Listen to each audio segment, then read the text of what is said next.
paz do Senhor Jesus. Abramos as nossas Bíblias. Primeira carta do apóstolo Paulo à comunidade de Corinto. Primeira carta do apóstolo Paulo à igreja localizada em Coríntios.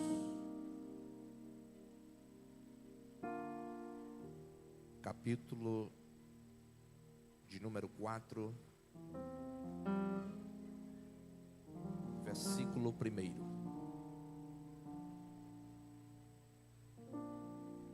Só quem encontrou, diga escola dominical. Glória a Deus, todos encontraram. Leamos a palavra do Senhor. Que os homens nos considerem, pois como ministros de Cristo e dispenseiros dos mistérios de Deus. Eu vou contar até 3 e peço que toda a igreja releia esse versículo. Vamos lá? 1, 2, 3.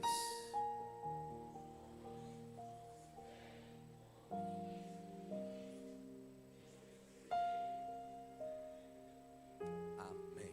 Toma o seu assento, adorando a Deus, glorificando a Jesus. Meus amados irmãos em Cristo, antes de nós expormos a palavra de Deus, eu quero externar a minha gratidão ao Senhor por retornar a esta casa de oração pela 3ª vez. Deus permite de chegarmos a esta casa de oração. Quero ser grato a Deus pela vida do vosso pastor presidente, pastor Giovanni Miguel, pela confiabilidade que é concedida na nossa pessoa para transmitir uma palavra para a noiva do Cordeiro. Quero ser grato a Deus pela vida do pastor Leomar, pastor auxiliar, que nos recepcionou com muito carinho. Deus abençoe sua vida, pastor. Muito obrigado. Você é uma pessoa simpatia, viu? Deus abençoe sua vida. Quero louvar a Deus pela vida da primeira dama, a Michele. Deus continue abençoando sua vida, toda a família, enfim, os companheiros que estão na nossa retaguarda. Trago a paz do nosso pastor presidente, pastor Wagner Cupian, que preside ali o campo de Ribeirão Pires, no estado de São Paulo, Assembleia de Deus, Ministério do Belém. Também quero ser grato a Deus pela vida de um amigo, que é o pastor Joel Galdino, que congrega nesta casa. Ele foi o canal de Deus para chegarmos até aqui e adorarmos a Deus junto com os irmãos. Queridos irmãos, antes de nós ministrarmos rapidamente, eu tenho alguns materiais que auxiliam no nosso ministério. E eu trouxe aqui para os irmãos, para as irmãs, um material muito rico. Isso aqui é a Bíblia com harpa e letras gigantes, personalizadas. Bíblias para as irmãs, para as mulheres, essas Bíblias, e também para os varões, unissex, também para as mulheres, personalizada com foto do leão da tribo de Judá. São Bíblias com letras gigantes, com harpa cristã. Um preço bem acessível para você abençoar o nosso ministério e ser abençoado. Apenas, irmãos, apenas R$40. Após o culto nós vamos estar ali, e os irmãos que desejarem adquirir, nós vamos estar logo ali numa mesinha. E também nós queremos apresentar para os irmãos a nossa primeira obra, nosso primeiro livro. Nós lançamos no mês de junho deste ano, ali em nossa sede. E esse livro é fruto da minha pesquisa, do meu TCC, que é o trabalho de conclusão de curso do meu bacharelado. E o tema é as considerações de Albert Schweitzer sobre a busca do Jesus histórico. Diga assim comigo: Jesus, diga, Jesus não é uma lenda. Diga, Jesus não é mitologia. Diga, Jesus não é fruto da imaginação humana. Diga, Jesus é real. Oh glória. Esse livro, irmãos, vai contribuir te auxiliar, agregar e fortalecer mais ainda a sua crença concernente à historicidade do nosso Senhor e Salvador Jesus Cristo. Pois por volta do século XVIII para o século XIX houve muitas discussões concernente a esse assunto da historicidade de Jesus, e esse assunto é muito pertinente e importante para a igreja. Eu quero presentear aqui o pastor Leomar com esse livro. Eu estou com outro livro ali para presentear o pastor Giovanni Miguel. Depois eu entrego para a pastora que está representando o pastor Giovanni, tá bom? Deus abençoe. Vamos para o que interessa. Permaneça com a sua Bíblia aberta, por favor, e vamos analisar esse texto que nós acabamos de ler. Primeira carta do apóstolo Paulo à igreja de Coríntios, no capítulo 4 e o versículo 1. É muito importante nós observarmos alguns detalhes desse texto, para que nós possamos entender esse capítulo 4 e o versículo 1. É necessário irmos para o contexto de toda a história.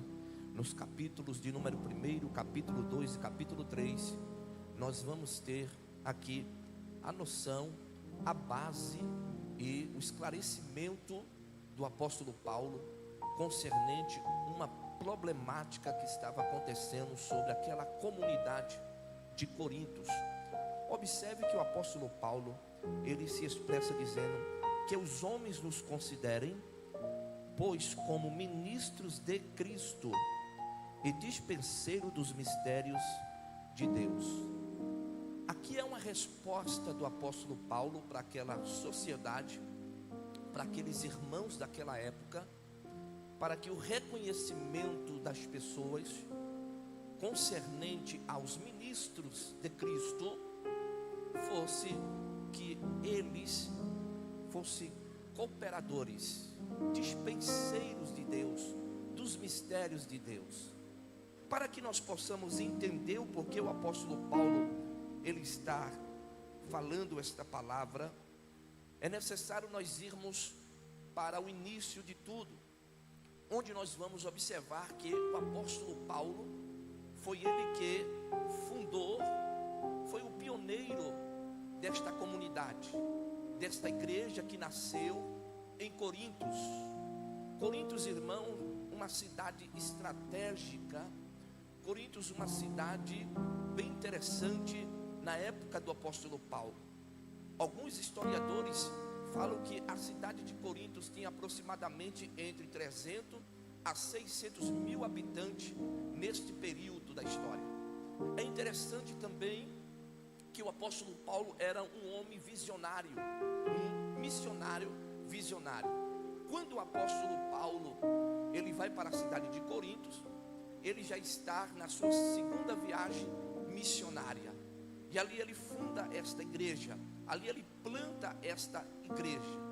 É interessante observarmos algumas questões culturais nesta cidade de Coríntios, pois estava sitiada na Grécia, era a segunda cidade maior depois da capital, que era Atenas.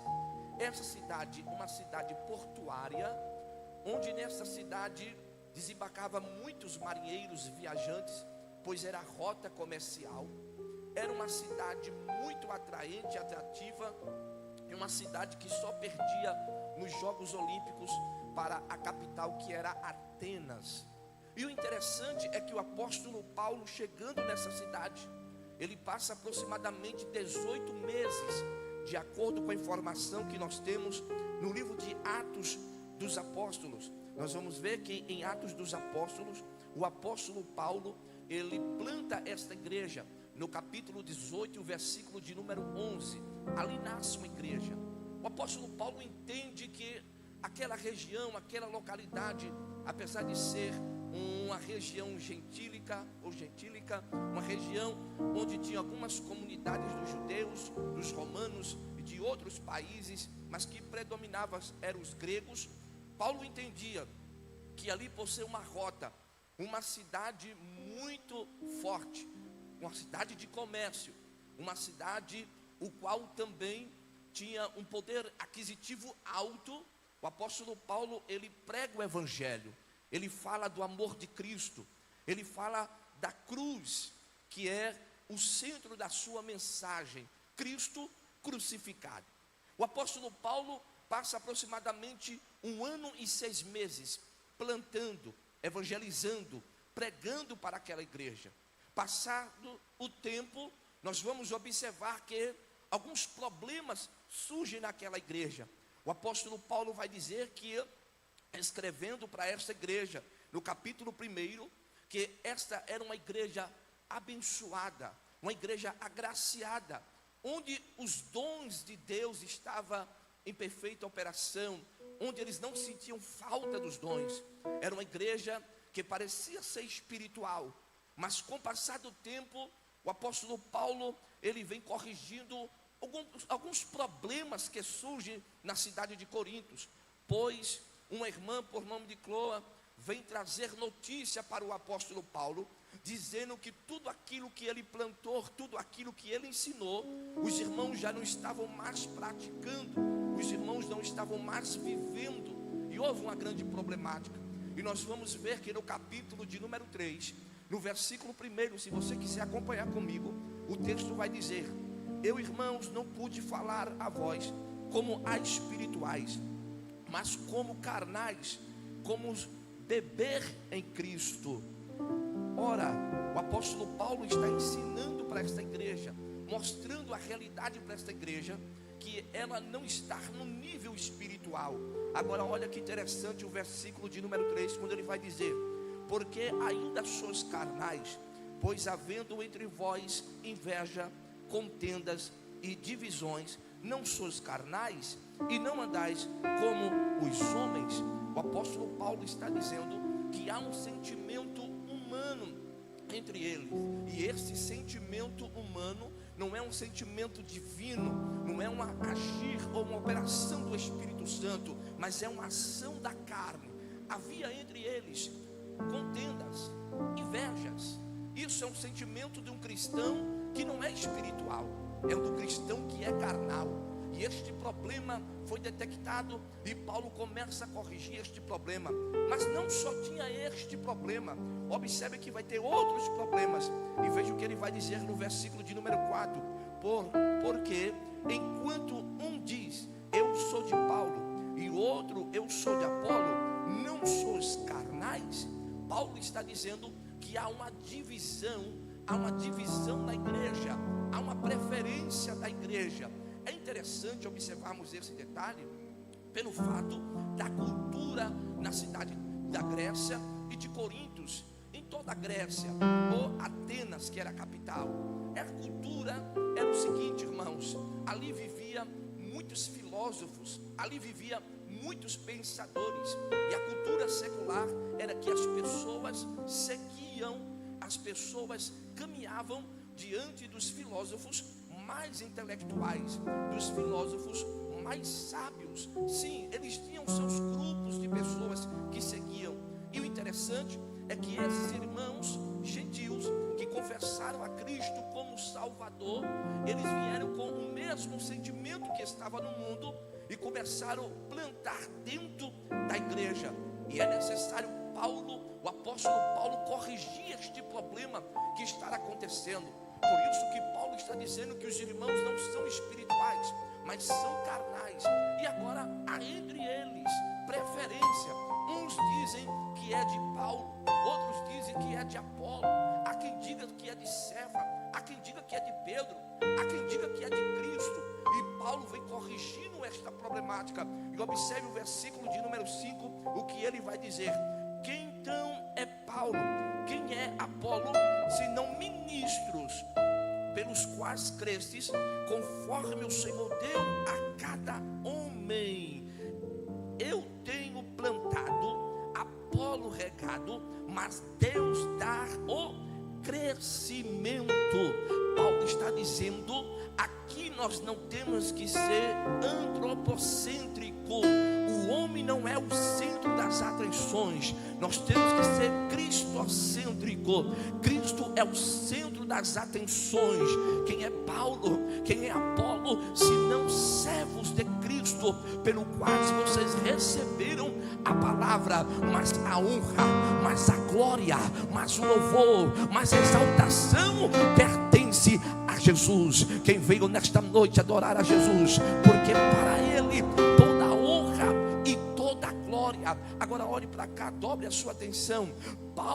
O apóstolo Paulo está corrigindo um grande problema que acontece na igreja de Corinto. Se nós observarmos esta comunidade há 2000 anos atrás, parece que estou vendo que é o retrato da igreja do século 21, a igreja atual. Em muitos lugares, sim, há quantos lugares que nós vamos que muitos estão querendo ser o centro das atenções. Há muitos lugares que nós vamos que o homem está querendo as atenções, mas que nós sejamos como, aleluia, o profeta João Batista, que eu diminua e que ele cresça. Cristo é que tem que aparecer, aleluia. Não é o pregador que renova, não é o pregador que cura, não é o pregador que restaura, não é o pregador que salva. Quem salva é o Espírito Santo, quem salva é o Senhor Jesus Cristo, quem liberta é Jesus, que transforma é Jesus. E qual é o motivo de estarmos aqui nesta noite? É porque cremos que Ele está nesta casa, e se Jesus está aqui nesta noite, algo diferente vai acontecer. Olha que interessante, o apóstolo Paulo, ele está corrigindo esta problemática no meio dos irmãos. E quando ele chega no capítulo de número 4, o que me chama a atenção é que o apóstolo Paulo, ele vai falar esta palavra: que os homens nos considerem como ministros de Cristo e dispenseiro dos mistérios de Deus. Que os homens nos considerem. Paulo está dizendo, olhe para cá, fixe a sua atenção. Nós não somos nada sem Deus. Eu planto, Apolo rega, mas é Deus que dá o crescimento. Olhe para cá, nós temos que ser reconhecidos pela sociedade como ministros de Deus. Isso aqui é muito profundo, meu irmão, e eu vou te explicar por quê. Esta palavra ministro, quando nós observamos esta palavra ministro no campo político, é uma pessoa que exerce uma alta posição na escala política, é uma pessoa importante, falando-se humanamente. Porém, quando nós observamos esta palavra ministro no campo eclesiástico, trata-se de um líder, de um pastor, de um obreiro que está liderando um grupo de pessoas. Mas quando nós vamos para o original, onde foi escrito todo o Novo Testamento, que foi no grego, esta palavra ministro, ela tem por nome de riperetas. Diga comigo, riperetas. E isso é muito interessante, porque Paulo está dizendo que eles tinham que ser reconhecidos como riperetas. Mas qual é o significado da palavra riperetas no original, no grego? A palavra riperetas significa remadores ou escravos. Remadores ou escravo. Paulo entende muito bem disso, pois uma certa oportunidade ele vai dizer: não vivo mais eu, mas Cristo vive em mim. Você sabe que o escravo não tem poder si próprio, a não ser no seu Senhor. Ele não tem domínio, quem domina ele é o seu Senhor.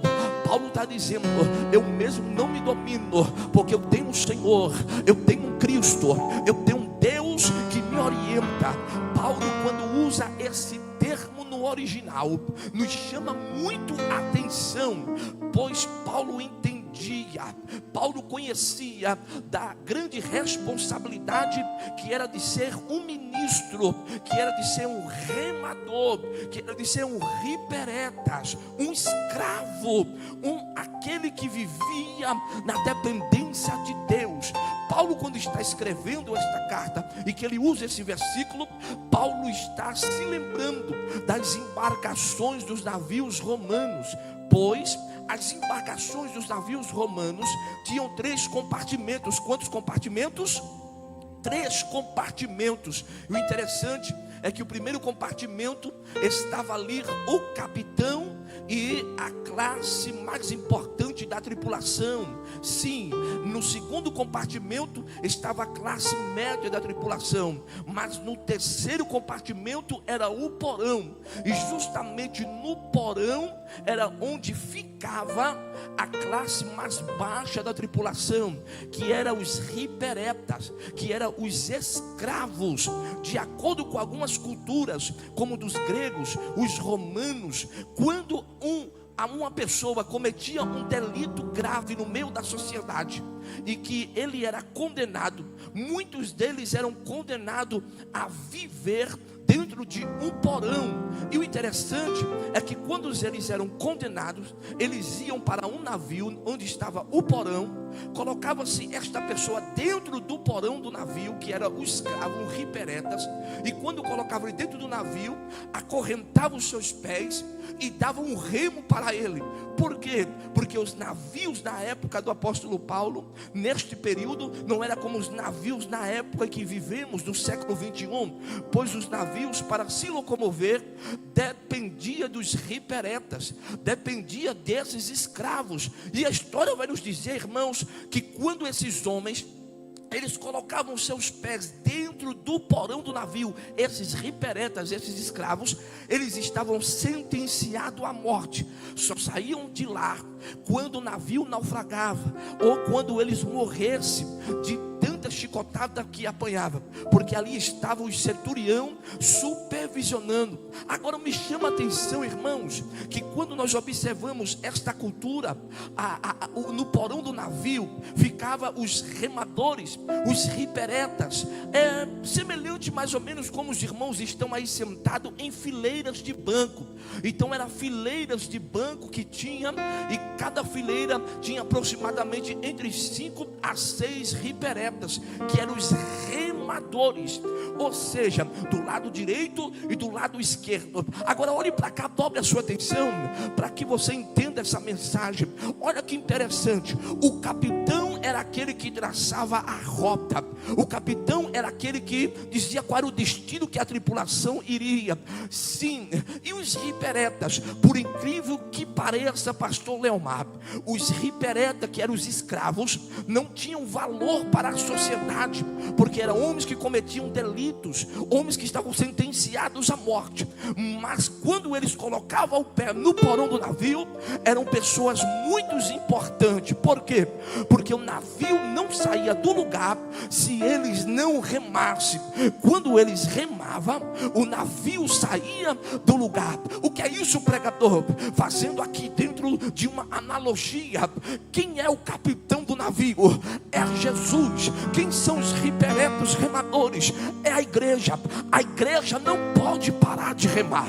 A igreja tem que continuar remando. Por quê? Porque o capitão do navio já traçou a rota. O capitão do navio já falou qual é o caminho e que a igreja vai trilhar. E deixa eu dizer uma coisa para você nesta noite. Deus está aqui nesta noite para operar coisas grandes na sua vida. Quem crê nesta palavra, levante a sua mão e glorifique a Deus nesta noite. Olhe para o irmão que está do seu lado e diga assim: você é um remador da última hora. Você não pode parar. Olha que interessante. Quando os remadores começavam a remar, o navio começava a se locomover. Mas se os remadores parassem, o navio parava. Dentro aqui de uma analogia entre o navio, os riperetas e o capitão. Os riperetas, que aqui numa analogia é a igreja, não pode parar de remar. E qual é o remo da igreja? É a palavra de Deus. A igreja não pode abrir mão da palavra. A igreja não pode abrir mão do devocional. Enquanto a igreja está com a palavra, com o devocional, na oração, na existência, a igreja está remando. Mas quando a igreja para de orar, quando a igreja para de ler a Bíblia, quando a igreja para de perseverar, a igreja, ela abre mão do remo. Mas Deus me trouxe nesta noite para te dizer: não abra mão do remo, continue remando. Diga para o seu irmão: continue remando. Mas o que é interessante, pregador, o que é interessante é que quando nós observamos essa questão do porão, tratando-se dentro de uma analogia para a igreja, o porão para a igreja é um período, é etapas, é fases. Aqui literalmente na vida de um riperetas, de um escravo, ele ia morrer, mas tratando-se da igreja não. Por quê? Porque o capitão é Jesus, e Jesus, ele está na embarcação, e o porão, apesar de ser menosprezado pela tripulação, apesar de ser um ambiente, um local mais difícil do navio, mas o capitão, ele está na embarcação. O porão na vida do crente é somente um período, e no porão, deixa eu dizer uma coisa para você: não tem aplauso. No período do porão não tem, aleluia, abraço. No período do porão muitas das vezes somos esquecidos. No período do porão muitas das vezes somos humilhados. No período do porão muitas das vezes somos perseguidos. Mas no período do porão não falta a presença de Jesus. Eu vim nesta noite para dizer para remadores, para riperetas que estão no período do porão. Quem sabe você chegou aqui nesta noite dizendo: eu estou esquecida, eu estou esquecido. Quem sabe você chegou aqui nesta noite dizendo: o mar está difícil, a luta está aumentando, os problemas estão aumentando. Mas Deus me trouxe de São Paulo para profetizar para você e dizer: continua remando, continua remando, continua orando, continua lendo a palavra, continua insistindo, porque o capitão já traçou a rota da tua vida. Levante a mão para o céu se você crê comigo. Não vamos interagir uns com os outros. Segura a mão do teu irmão que está do teu lado direito, do teu lado esquerdo, e gesticula comigo assim. Faz assim como se estivesse remando. Diga assim: não para, meu irmão. Vai remando. Diga: não para. Vai remando. Mesmo dentro do porão, vai remando, vai orando, vai buscando, vai perseverando, vai cantando, vai louvando. Deixa as ondas aumentar, deixa a luta aumentar. O capitão está no navio. O navio não vai naufragar, o navio não vai afundar. Por quê? Porque o capitão é Jesus, e Jesus está com a igreja.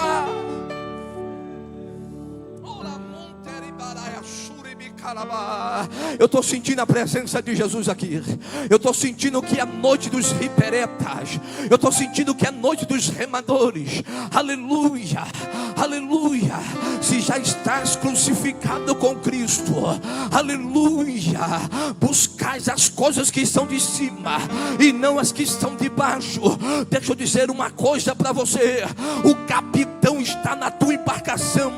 O navio não vai afundar, a tua história não vai acabar, a tua história não vai afundar. Ele garante. A Bíblia vai dizer, o profeta Isaías, no capítulo 43 e o versículo 13: ainda antes que houvesse dia, eu sou, e ninguém há que possa escapar das minhas mãos.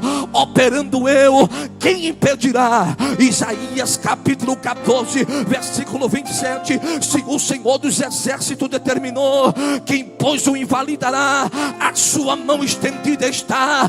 Quem pois fará o Senhor voltar atrás? Deixa eu dizer uma coisa para vocês. Jeremias, aleluia, o Senhor vai falar com Jeremias e pergunta: Jeremias, o que tu estás observando? Ele diz: eu vejo uma vara de amendoeira. Ele diz: viste bem, porque eu velo sobre a minha palavra para cumprir. O capitão já traçou a rota e não é de derrota. Aleluia. A igreja continuará triunfante, a igreja continuará avançando. E se você crer nesta palavra, levante a sua mão para o céu, abre a sua boca e glorifique a Deus.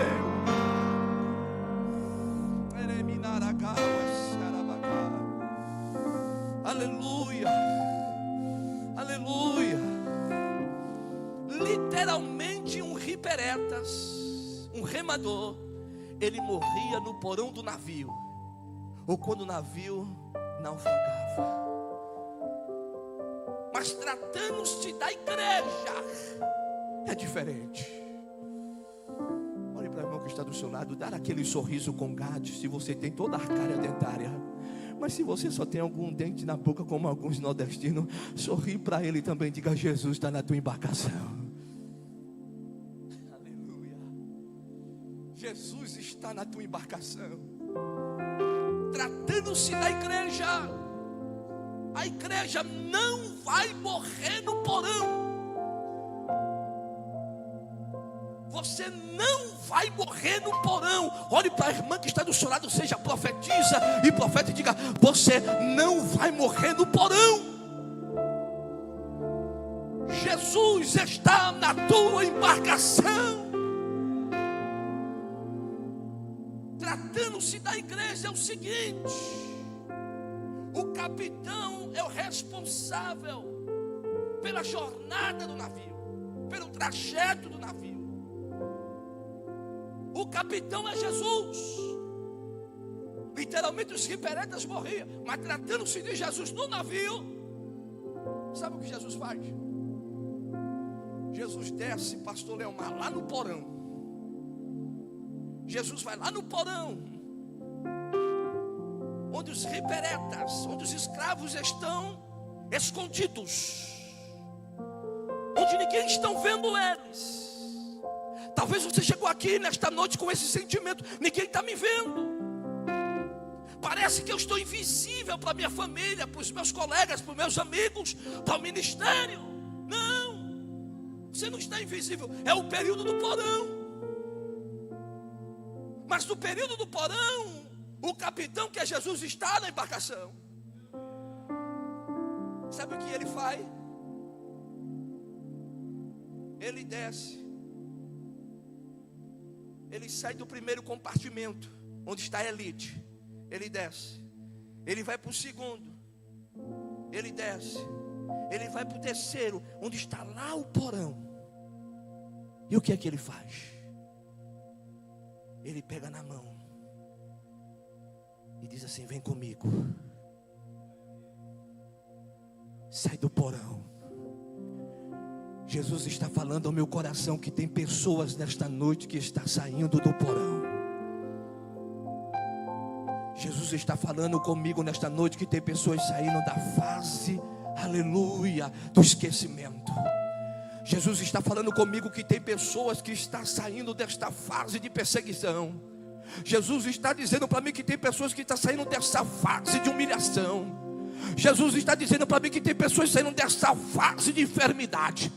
Jesus está dizendo para mim que este porão está acabando, porque o capitão já desceu lá para tomar para a tua mão e dizer: vem comigo, não é para o segundo compartimento, vem comigo para o primeiro compartimento, onde está a elite. Eu vou te colocar lá em cima, o meu nome vai ser glorificado na tua vida. Se coloque de pé adorando a Deus. Se coloque de pé adorando a Deus. Quantos acreditam nesta noite? Não, segura a mão do teu irmão que está do teu lado, por gentileza. Segura a mão do teu irmão que está do teu lado. Eu aprendi que a unção é compartilhada. Aleluia. A unção que está sobre a tua vida, aleluia, vai contagiar o teu irmão. Talvez você chegou contente, mas ele chegou triste. Talvez você chegou radiante, mas ela chegou cabisbaixo. Então esta alegria que está transportando o teu coração, esta certeza da vitória, vai contaminar o teu irmão agora. Aleluia. Quem crê em milagre nesta noite? Quem crê? Eu não passei 12 horas no ônibus, irmãos, para vir conhecer Brusque. Eu passei 12 horas e cheguei aqui nesta cidade para profetizar para a tua vida, meu irmão, para a tua vida, minha irmã. Aleluia. Deus mudará a tua história.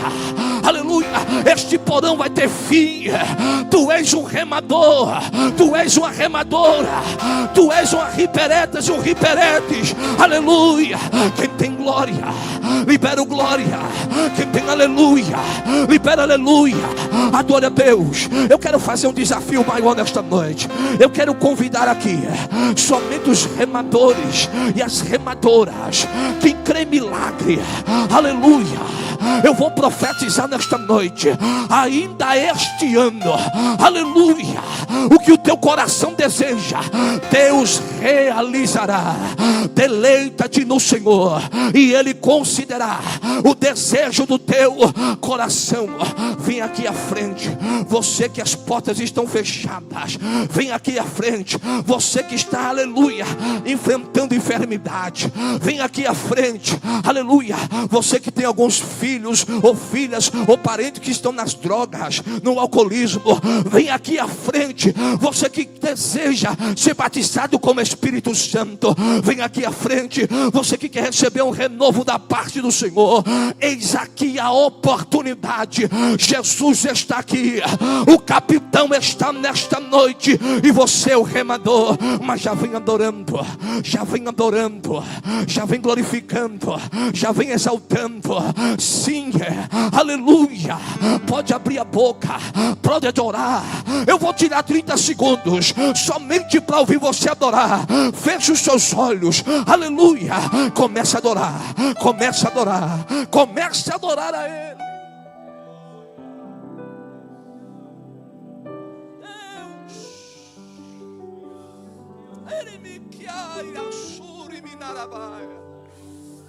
Deus, está aqui os remadores da última hora, está aqui os riperepas, Senhor, que não vão abrir mão do remo, não vão abrir mão da palavra, não vão abrir mão da oração, não vão abrir mão da comunhão, não vão abrir mão da perseverança, não vão abrir mão, Senhor, de estar na tua casa.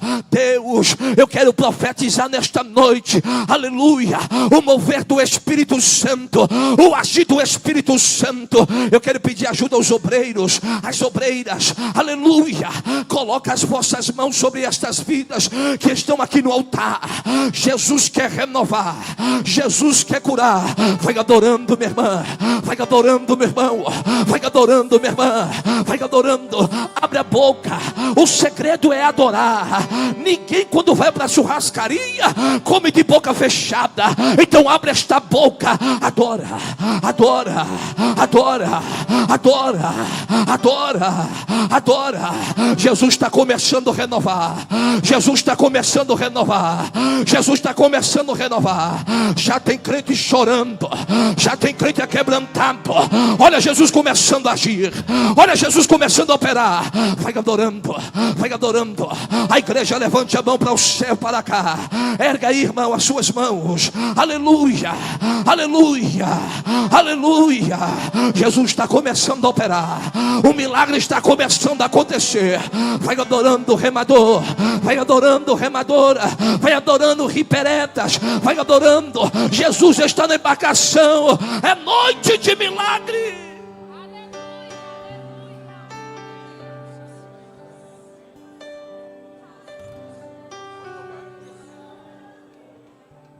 Adore, adore.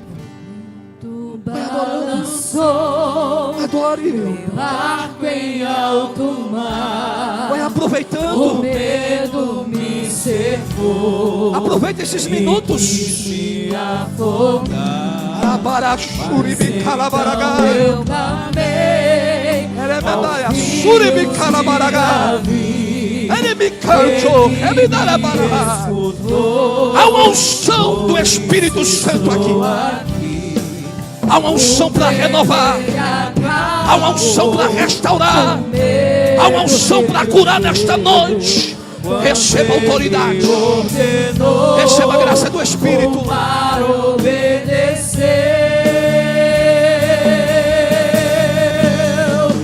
Não temo mais o mal, pois firme está minha fé.